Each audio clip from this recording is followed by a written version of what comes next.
All right, folks, welcome to a very special edition of B&B's Football Happy Hour.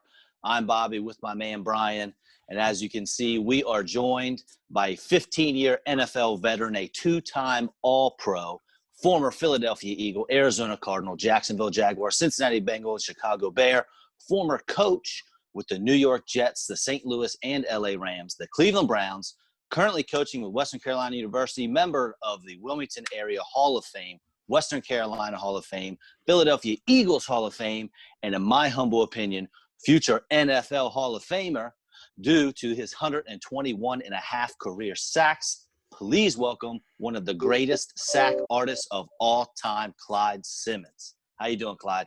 Pretty good. How about yourself? I'm doing all right. Man, we are so happy to have you. I think you know Brian and I are both Eagles fans, longtime Eagles fans.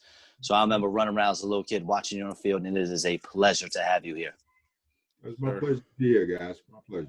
Yes, sir. Thank you. So with our NFL guests we have on, I know our listeners love hearing about the journey that they went through. A lot of times we're coming from small towns and working our way up through the ranks, through high school, college, and then ultimately the pros. And I know you have a pretty good coaching journey after that. So could you take us through your journey to the top? Okay, I guess you could start off in high school. I guess my sophomore year getting there, hitting a growth spurt, as in growing, but not size-wise, but getting a little taller. I think I got to like about 6'2", and then grew an inch after that every year after that, and finally got to Western and grew another half an inch when I was about 6'6" by the time I finished growing. And then, but, the weight came on, but it came on really slow, especially in high school. I think when I got to high school, I was 175, 180, somewhere around there. Put on 5'10" pounds. So by the time I graduated, I was 195, playing O-line, D tackle, DN, nose guard, inside linebacker. Most on defense. They would play a little bit of stuff. And Western was the only school that wanted me to play defense.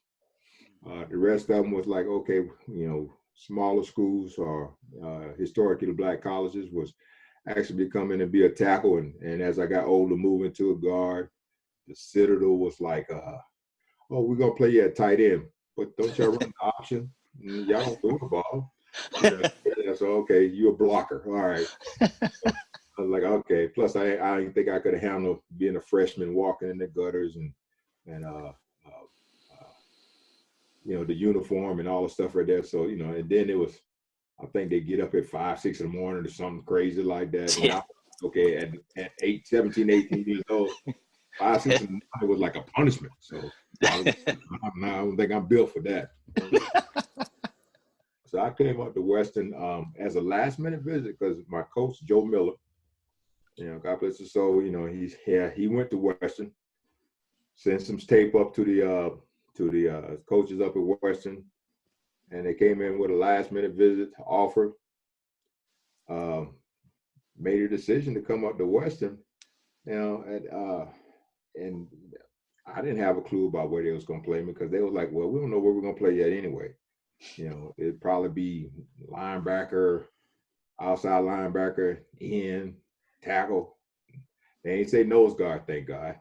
And but I didn't say inside backer, so I knew it's going to be something towards the line defensively. But I didn't think they was going to put me on offense, and come to find out they didn't. And I think I came in as a 205-pound. What he called it a defensive end, but it was basically a tackle because we ran a 30 front then. And then, came in, had a really good camp. The week before we played our first game, we had a scrimmage. And it's like the last week before scrimmage, big scrimmage for the last week. So we had our defenses, it wasn't like over and under. It was called Bear, Tiger, Lion, and all kinds of stuff. So we called Tiger, I lined up in Bear. We called Bear, I lined up in Tiger. And it was like everything was wrong. But I was like, no. I mean, I was a young kid and didn't have no clue about, you're just messing up, dude. You don't even have a clue that you're messing up. And Coach Sesser, he was like, and Coach Sesser is a guy from Hayesville, North Carolina. So he got that mountain accent. He said, Sean, I put too much pressure on you.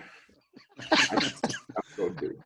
You're gonna be my first tackle off the bench, Sean. I was like, because in my mindset, I came up to Western with the anticipation, okay, most freshmen don't get to play. And I came with the impression of the attitude of like, okay, I got to earn some time to play special teams. And then as I get older and a little stronger and all the stuff, I'm going to get a chance to play. Little did I know that I came in and I had such a great camp and I was doing so well. And because of always being not the biggest dude as in weight-wise and strength-wise, I learned early on how to use my hands and put my hands on people and doing all the things that, that's the modern game now. Setting the, forearm shivers and all the stuff right there. So it's the modern game. So it made me, instead of being 205, because of the length of my arms and using leverage and playing with a low plane and doing all the things that coaches love to hear and love to say, I was lucky enough to play like I was 255 instead of 205. Nice. And it just grew. And when it grew and started played just as much as a starter, just wasn't starting. And I guess just because the way I took the approach of it as a young guy coming in, I didn't think about starting. I mean, as long as I played, now it's a big thing. I got to start. Dude, yeah, that's fine. Jerome Brown and Mike Golick had a great deal when they was in Philly. When we was in Philly, it's like Jerome knew he was a starter, but Golick would start the game. Because in Golick's contract, he had an incentive that says, hey, if you start so many games, you get a bonus. It don't matter if you start one game, one player, one game. Yeah. Oh, yeah. So Jerome was, Jerome made the Pro Bowl, and I think he started 8 games. I mean, but he played. So, and Golick was smart. That's a smart move on his part. Hey, yeah. I love Mike to death. I mean, because me and Michael went through a lot of things together as teammates, and I tell you, I'm so proud of him. But when he decided, because he was the only one that was doing television and radio in the off season, he was planning for his future and doing all that stuff. He was the only one doing all that, and he is where he is. It's because of what he did in those early years, and that's why I'm really proud of him. But get back to all this stuff about football and Clyde Simmons and going to Western and all the stuff. Played 4 years there. Play right, play left. Got lucky. The guy who came in from Philly, his name was Dale Hop. He was the D-line coach. I thought he was just another scout because at that time, back then, it wasn't pro days. It was workouts. This team is coming to work you out. This team is coming to work out. It'd be some weeks you have 2-3 different teams that may work you out in that week. So you're doing whatever drills they want you to do, running 40s, doing bench tests, doing verticals and all the stuff like that. They may have you doing. Some guys didn't. They just want you to run and move and see you move. Other people want you to work you to death. Well, he was one of them work you to death dudes. I think, let's see, I ran 240s. And back then I had a terrible start and didn't know how to run a 40. Like they get all this training now, better your starts and all the stuff. And ran like a 4.9, So I'm like, oh, okay. I was happy with that. I was like, oh, happy. And then later on found out I could run a 4.7 if I had a better start, in which I learned how to start, ran 4.7s. But and older, bigger, stronger, all the stuff, learning how to run.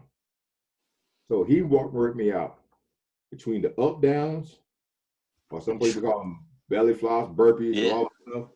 Did 50 of them. I didn't know that was part of the standard process with him as a coach. What? When we got in the training camp, it was an everyday process in training camp, 50 up downs every morning. We come out early, get them done. Yeah. And all the stuff with him. So he worked me out that, some box drills, Then the bench, like I said, I'll tell people all the time, I was not the strongest cat in the world because I played with leverage. I was not a weight room throw up 450 or something like that. So then I was doing my rep test, get myself all right, rep test. So you got that 225 on it, pow, and I got it. And I'm going pow, pow, pow, pow, pow, pow, pow, pow, pow. It's 8, 9, come to 10. So I do that right there. You want to try again? Yeah. So about 10 minutes go by. I do the same thing. 7, 8, 9. Racket. I could never get past 10 back then. So I ain't never claimed to be no weight room guy or nothing like that. I got stronger and all stuff as I got older and stuff, lifting weights, just repetition and all the things right there. But, I would never claim to be somebody that went into the gym and said, hey, I can knock down the gym in my workouts. Ain't happening. But then, like I said, when I got drafted by the Eagles and Dale Hopper, I got to take a lot of credit for give him a lot of credit for molding me in those 8 years that I played under his tutelage. Because early on, he was really tough about me and technique and getting me right about all the stuff and encouraging me. And at the same time, always in me on my shit so that he can make sure that I was right. Because I can tell you that first year, came in kind of like what it was at Western. I came in with the impression of playing some special teams, get a little playing time here and there, and learn to play the pro game and learn to get right.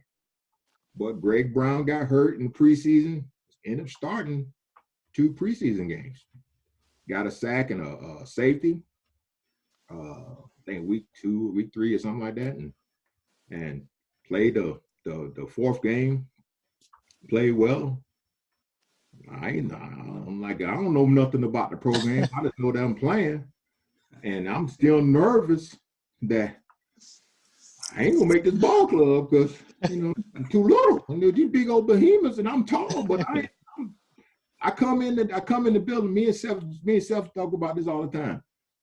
When we came in as rookies, Seth was a linebacker at 250. I was a defensive end at 6. Seth is 6'2", 6'3", 250. I'm almost 6'6", 248. He's bigger than I was when we came in. So that's the kind of stuff that we go back and all the stuff. He was the 8th round, I was the 9th rounder. So it was those kind of things in there. So, but I made the team, but I ain't have no clue. I was just nervous that, hey, I think I got a good chance. Not knowing that, dude, what you did in game 3, they gonna say, hey, we got to see if he can play something. But it worked out well. And I played a lot of years in Philadelphia, and I enjoyed almost every year. There's some years there's a couple years I didn't enjoy, and just because of personnel decisions that they made towards the end, I never thought they would let Reggie leave the building. When they let Reggie go, then it was like, And then at the same year, Mike Pitts left, Golick left, Keith Jackson, Keith Byers, William Frizzell, a couple other people gone. It's a totally different team, totally different mindset about guys. I mean, I had some good guys that came on later on. Andy Harmon. The craziest Tim Harris was, he was a decent player for a while until he got hurt, till he started getting nicked up a little bit. Byron Evans, Andre Waters was there. He was still 11. And Jerome had passed the year before. Reggie and them got left. So I never thought that out of that group, I would be the last one there. So when I was, like I said, then I get nicked up that last year. Knee was bothering me, shoulders bothering me, and trying to play through it. Not complaining, not doing, just trying to do it. Probably wasn't in the best shape I should have been, as I normally am, just because I was nicked up. And it showed. I think it personally showed. I think that's one of the sour points of my years in Philadelphia, is that last year, I could not be the guy who I used to be. Now, went back, got myself back in shape, got healthy again, start putting some numbers up, wanting the same numbers, but, I didn't have the same cast around me. So instead of getting say if you got 50 rushes or something and 35 on one-on-ones, well, if you get 50 rushes, you might get 10 one-on-ones. So it became a numbers game. The volume went down, so your numbers go down. But in that case, I just took it as I enjoy my time in Philadelphia. But like I said, there's some good and there's some bad. Hey, speaking of good, take us real quick into the 91 season, because if you look at any top defensive teams of all time, that squad is always in there. And I got a crazy stat that you probably already know, but there was a 4-game stretch where the defense was so incredible and the offense was so bad. There was a 4-game stretch where the offense gave up 18 turnovers and scored a total of 26 points in 4 games. But the defense, y'all kept the Eagles in it for as long as you possibly could. So just take us into that squad a little bit, because that squad is all-time great. I tell you, man, when you talk about that 91 team, it was a shame that in retrospect, I don't know if we would have been as good as we was if Randall didn't get hurt. Randall got hurt. It kind of changed the dynamics about what we was as a defense. We know it was a good defense. We knew that.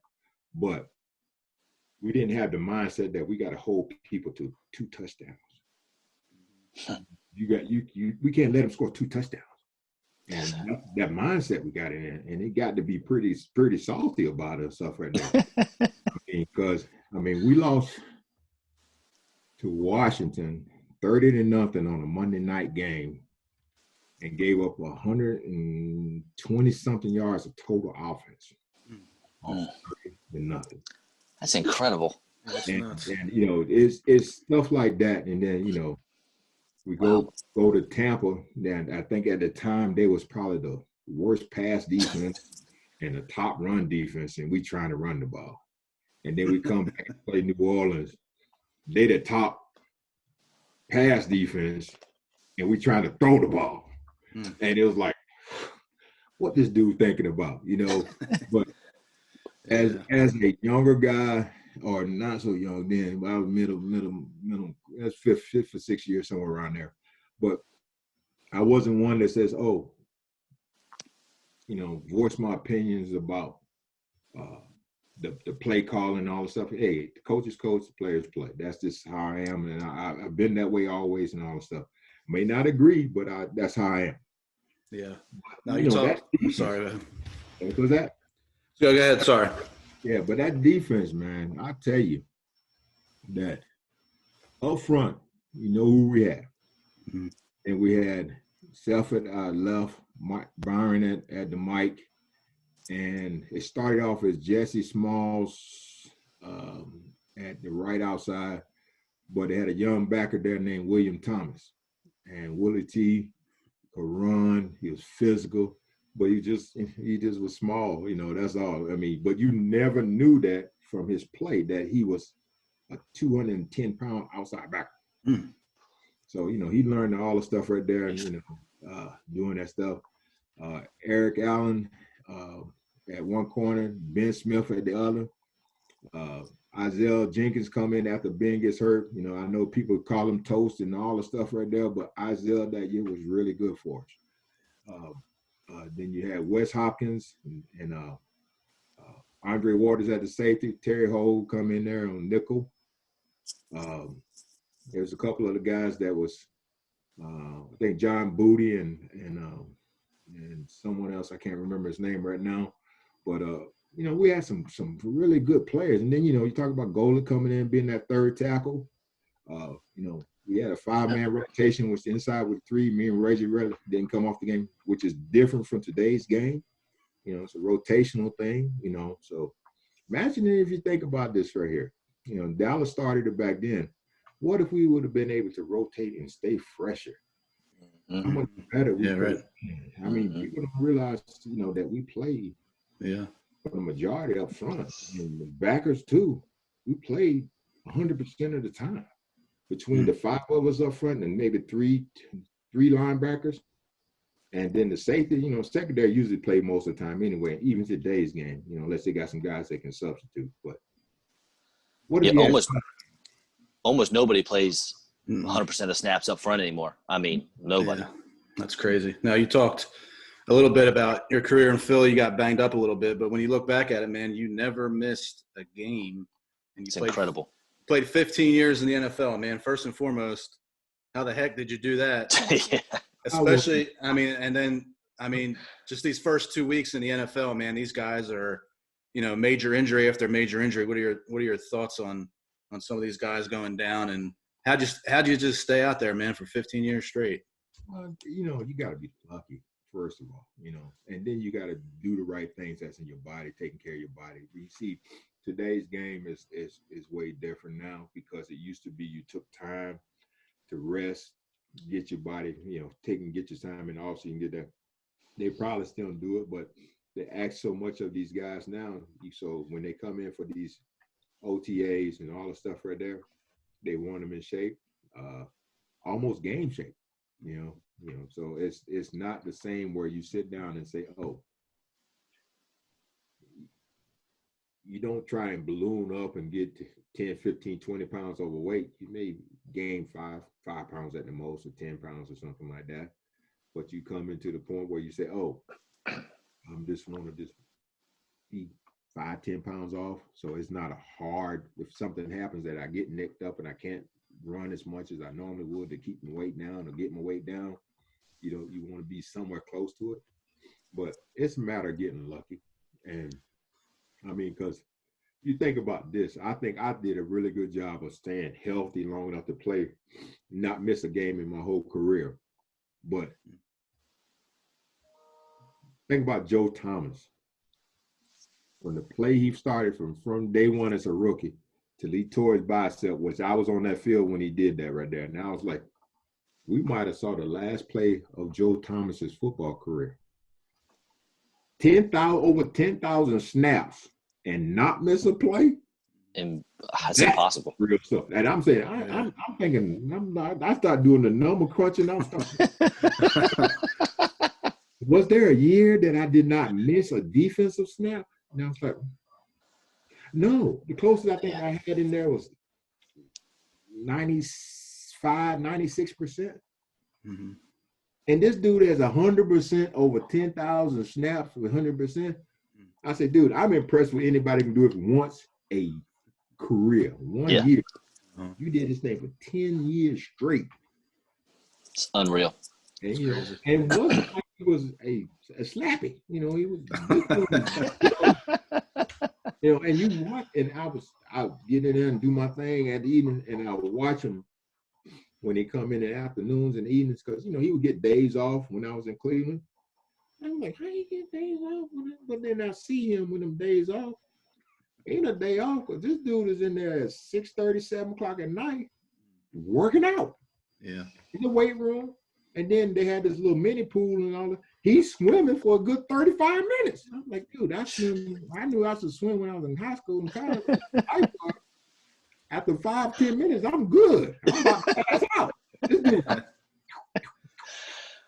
man, that's actually a perfect segue to my next question. So after your playing career, you got into coaching, and you helped coach Robert Quinn to 19 sacks. You helped coach Aaron Donald, who may go down in history as the greatest defensive tackle of all time. And you coach Myles Garrett. And this might lead into the Joe Thomas talk we were just having. What do those guys possess that other mere mortals that they lack? I mean, is it God-given? Is it work ethic? Is it a mental drive? What separates them from everybody else?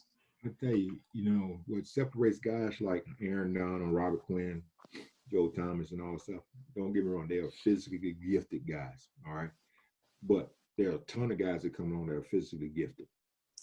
The difference is their preparation. The way they practice, the way they play is the way they practice.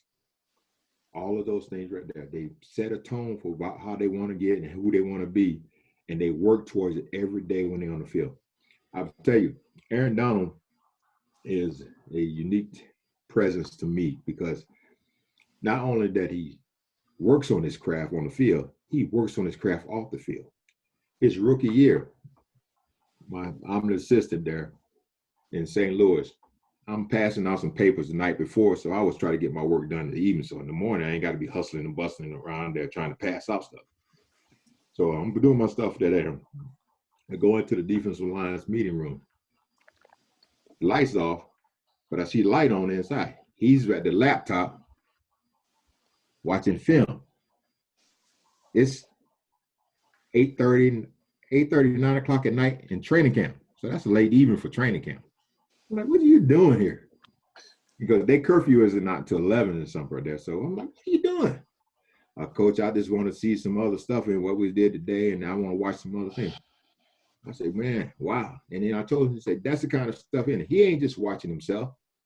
He's watching other pros from past games, other pros around the league, and trying to see things that they do, studying his craft, learning his craft, being better at his craft.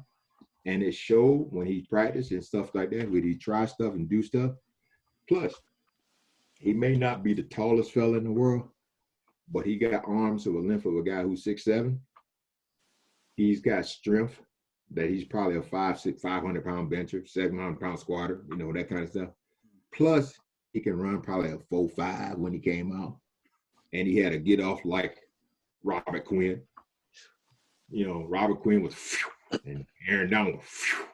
So it's like, oh, these dudes are different. And when they different with work ethic, study habits, constantly working on making sure that they're in the best possible shape or the best possible scenario that's going to make them succeed for each year, because they understand the approach about it, that it's only a limited amount of time you're going to be able to do this. Be the best you can be as long as you can be it. Those windows of greatness, and then you just linger on. And if you're good enough, well, you get to play as long as I did, because it wasn't that I was an every down player. I could still rush the passer, but it was, if you played me more than 25 snaps at a certain point in my life, y'all gonna see some bad football out there. Like, okay, you get to rush the passer for 25 snaps, so we ain't gonna let you play. These guys understand that they are windows, and they are maximizing their windows about opportunity, about all the stuff in there.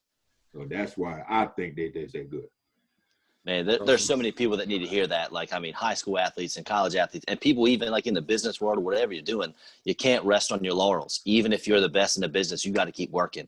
And I'm sure you saw it, but last week, Aaron Donald against the Cowboys, man, he came through one play and he clubbed the I think it was a guard up under his shoulder, up under his armpit.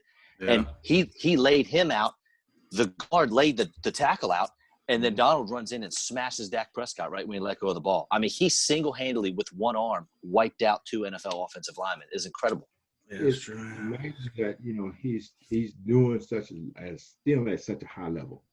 I mean, he looked like to me he hadn't slowed down a bit, and that's what I love about the guy. I talked to him last year.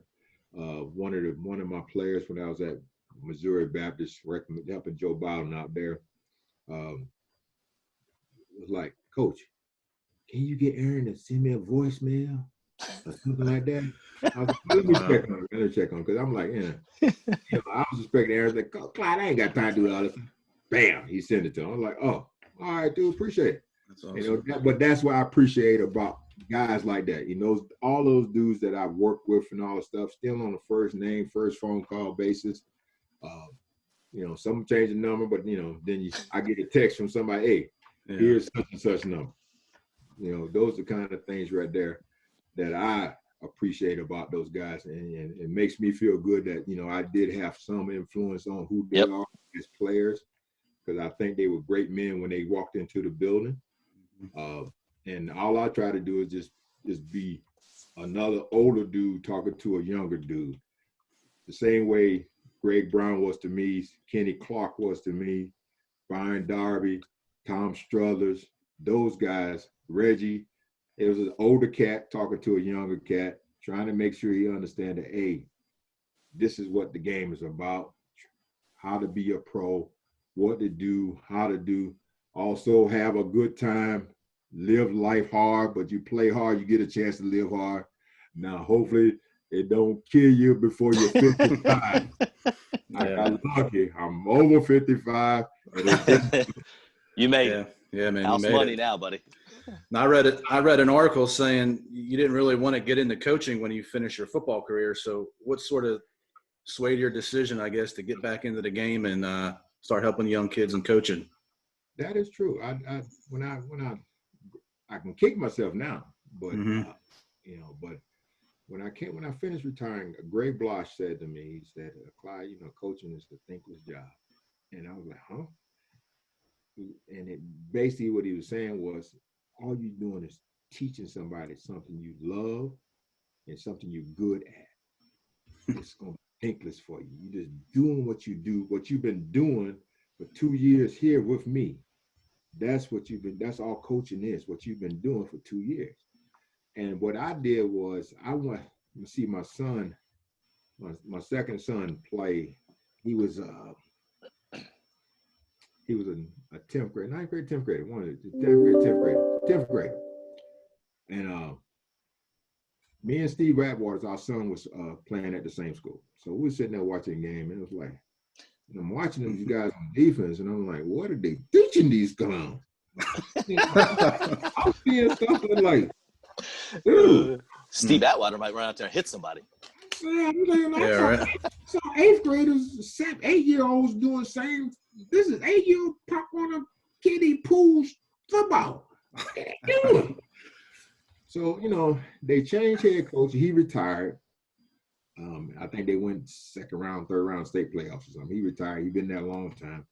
The new coach was the defensive coordinator. His name was Ken Robinson. I was like, hey, Ken, I was like to come out and help the guys with some technical stuff right there. I wasn't trying to be the coach. I was just going there just to try and help, teach them a couple of things. He said, yeah, man, that's fine, but you got to take this community coaching course or something. I said, yeah, okay. Then. So basically it's taking a test and CPR. So, you do the things where they make worry about the kids' health, okay? So I did that for a year.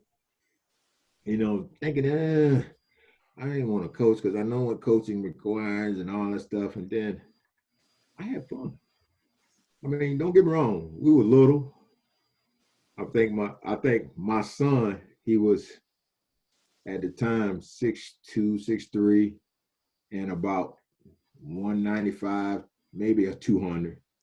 He might have been the second biggest. No, that's his senior. I'm sorry, senior. His junior year, he was like probably the 5th biggest lineman they had because they moved him from outside linebacker to D-line. And then we had some guys that played both ways. None, I would say, major college talents, but they were small college talents and stuff right there. They can probably get in and I think a couple of them went to space in small college football, but they were little. And I enjoyed it, just working with these young men, being excited about going to work and all the stuff right there. And they excited about what you're trying to teach them. And then the next year, my son's senior year, well, there was 2 linemen bigger than him on offense and defense. And he's like 6'4" and then like 220. And there's 2 offensive linemen bigger than him. One of them was Chase Roberts. He went to Georgia Tech. And the other one, I can't remember his name. He couldn't bust his way out of a wet paper bag. I was like, oh, my God, you're killing me. Athletic, move well, dance around, big dancing bear. Action to put with his hands on somebody, you act like he was told that he got to stick his hand in a bucket of acid. Oh, no. Ooh. Oh, man. That's good. Hey, and real quick for me, I noticed that doing a little research on you that you did not graduate with your degree, but you went back to get it. And we have a lot. I'm a teacher, and so a lot of my students they listen to this. So why was going back and getting that degree and finishing your education so important to you?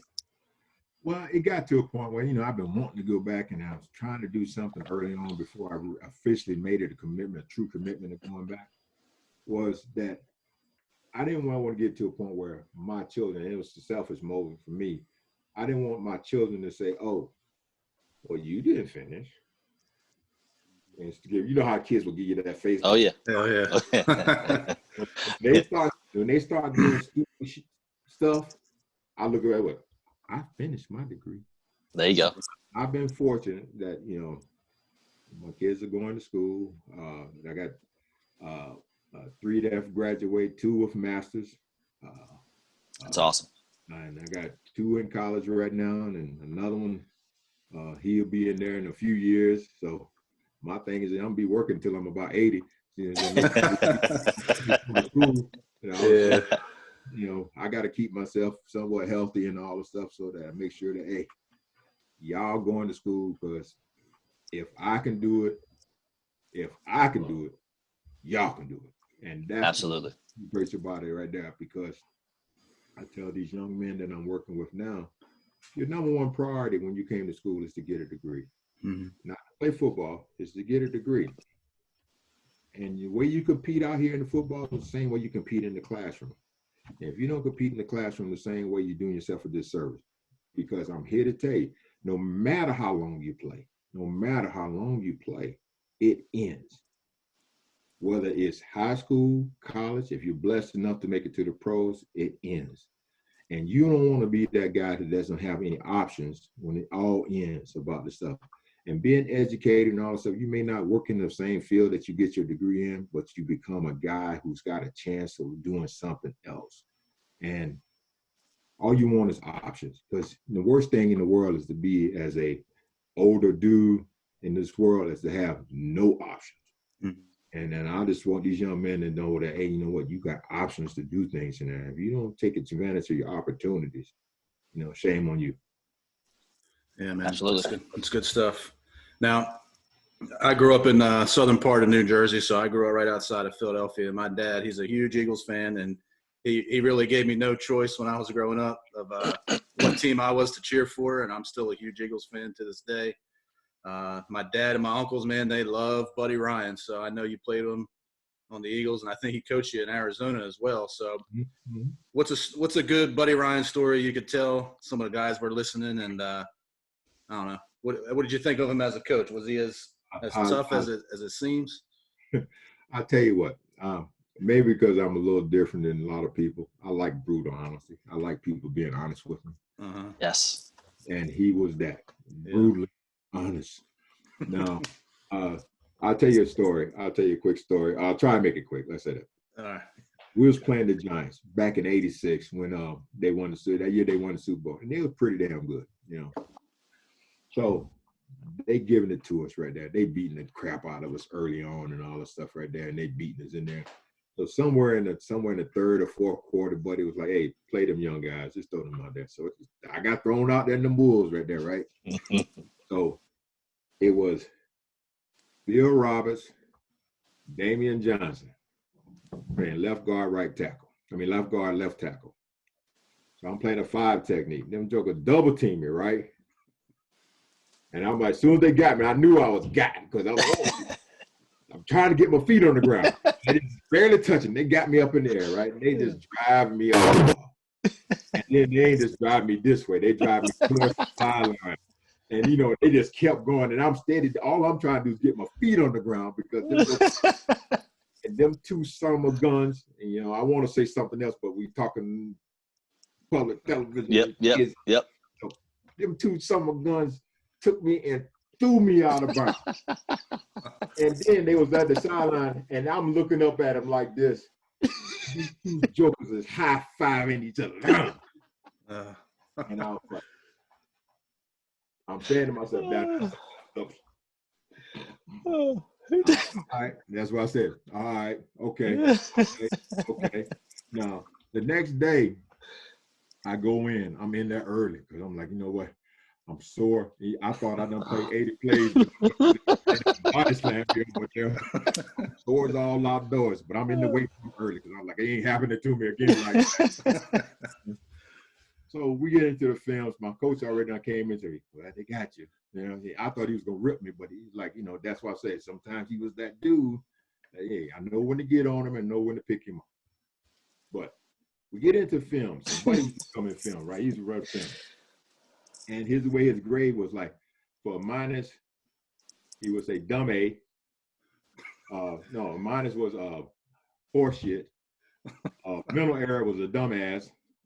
And Language. oh, sorry. And then he got there. Now, this is how he would grade the film: 56, 92, 48, 27, HS, and a dumbass. And then he was going through that play, and he's getting to that play, and I'm like, he's at that play, and he's saying all the stuff right there. I'm like, come on, man, get to it. And then finally he says, and 96, what in the blankety blank is this? I'm like, all the guys are looking at me like this, like, but they all know if you play long enough, you gonna get got. Oh yeah, it happens to everybody. I ain't never been got like that. I've been, clipped and all that stuff, but I ain't never been body slammed before in my life. Now I was body slammed by them jokers. But that kind of stuff right there was like, Buddy Ryan was one of those ones that's brutally honest. I love the dude. Just like that, he was, hey, game day, all bars, whatever it takes to win. Do what you got to do to win and all the stuff, getting your point across. And the man was a genius, all the stuff right there. As the game got a little bit different, he still had the approach about putting as much pressure on the quarterback. And I think it rubbed off on me that I believe that you got to pressure that guy into making hard decisions, fast, hard decisions. And hopefully you get him to throw things into bad places because he's running for his life versus standing back there. And today's game, I would have lost a lot of money just because of the way I played. Yeah. Oh yeah, for sure. The game was allowed to be physical. Mm-hmm. He was allowed to hit quarterbacks. Now, if you brush on them and you go by them, it used to be a time you give them that old chicken wing going by and say, hey, let you know, hey, dude, I ain't got you, but I'm close. Not anymore. You might get 15-yarder now. So, yep. So it's like, you can't chicken wing them guys anymore. But it's like one step was 2 steps. Now it's a no step. Unless you hitting them and got the ball, you can't touch them. That's right. That's right. I got a feel for these guys that play defense. The minute you start catching up on defense, they change the rules to make it an offensive game again. Yeah. I'm always going to be like that. I just find it frustrating sometimes watching games that's like, that was a flag? Me too. Yeah. Me too. Hey, Brian, you got anything else? That's it for me, man. But I love that last story was pretty good, man. But I think I think you got some other people too, man, with 121 and a half sacks. I'm sure there's a lot of guys out there that got the Clyde Simmons story about how you got them. So that's good stuff. That's right. Well, I got a lot of respect for a lot of people. Yeah. A lot of respect for Troy Aikman. I remember we got all those sacks that game. He just sat there and took it. He didn't cry about it. Now I don't know what he was doing on the other sideline. But he didn't show you that. It hurt, right? Yeah. He's an ultimate competitor. So I got a lot of respect for him. Hey, thank you so much for coming on, Clyde. We appreciate the time, man. This is fantastic. Yeah, man. We appreciate that. And hopefully we can have you back on soon. Maybe Western Carolina can get some games in, I guess. Maybe, I don't know. I guess you guys kind of canceled the season, right? So we got a couple scheduled. Okay. I'm not playing football in North Carolina, but I'm still, I'm from North Carolina, and I went to New Hanover, and Wilmington. So, okay. So we're school and stuff right there. So I still watch a little bit, not as much as I want to, but now that they ain't gonna be playing football and stuff right there for this spring. Just till the spring in the high school. So we'll see. Yeah. Me and Bobby are both we're in Greenville, North Carolina right now. I graduated from ECU, so we're both over here in North Carolina as well. So we're hoping, I guess, to watch a few Pirate games, I guess, this year. So we'll see what happens. Yeah. They got a couple of them scheduled and stuff like that. It's a challenging time, and people got to be smart and got to do the right things, wear the mask, social distancing, and wash your hands. You'd be surprised how many German jokers out there that don't wash their hands. Yes. Sure, man. Yeah. All right, man. Thanks for coming on. Hopefully we can get you back on soon, man. We really appreciate your time, and that was awesome. Thanks so much. All right, now. I'm assuming you ain't Regina. No. No, I'm not. It's just the Zoom login. All right, guys. Y'all be All careful. right, man. Take it All easy, right, Clyde. hey. Yep. See you. Have a good one. All right, now. Bye-bye. All right, man. That was good. Clyde Simmons. That was great. Fantastic interview. Yeah, man. There's so many questions I want to ask him, but I wanted just to give him the floor, man. To tell some stories. It's like I was having a hard time. I just want to jump in and ask like 1,000,001 questions, but hopefully we can get him back on. And dude, I mean, he's one of my he's probably one of my all-time favorite Eagles. I mean, I was still young at that time he was playing, but that's sort of when like my dad got me into football, so I can remember watching him and Reggie and those guys that he was talking about. And yeah, he was a stud, man. I mean, he was he was a two-time Pro Bowler and two-time All-Pro selection. In 1989, he had 15 and a half sacks. He had the 10th most tackles in the league and did not make the Pro Bowl. 9 of the top 10 sack leaders from that year made the Pro Bowl. He was the only one that didn't. How do you have 15 and a half sacks and not make the Pro Bowl? Yeah, I don't know. That was one of the things I was gonna ask him, but we just kind of run out of time. I know. Keep him on here for 2 hours, but yeah, I mean, and then in 92, I mean, he had 19 sacks. I mean, that's no matter what era of football you play in. I mean, that's just unreal numbers. I mean, and then I don't know how he's not in the Hall of Fame at this point. I mean, with almost 1,000 career tackles, 121 and a half sacks. I mean, playing on some of those good defenses. I don't know. Maybe he'll get his time, but yeah, I mean, he was a stud, man. He's a good dude. I'm glad he got into coaching because it's funny too, man. I read that article, and it was like, I guess it was an older article. I found it online, and he was talking about how he never really wanted to coach. So yeah, I mean, I'm glad he's out there spreading the word for some of them young guys. And I mean, for sure, I'm sure he has, the technique for days for those D linemen, and they need to take all they can get from him, man, because he was a beast. No kidding. Yeah, man. All right. That was good stuff. Hey. I don't know. Oh, yeah. Great interview, buddy. Yep. All right, man. We'll post this on Facebook, and hopefully everybody likes it. Give us your comments. Give us your feedback. Yes. And get on YouTube as well. If if you're not watching it there on YouTube, subscribe, like it, all that good stuff. Yep. All right, man. I'll talk to you soon. See you, bud. See ya.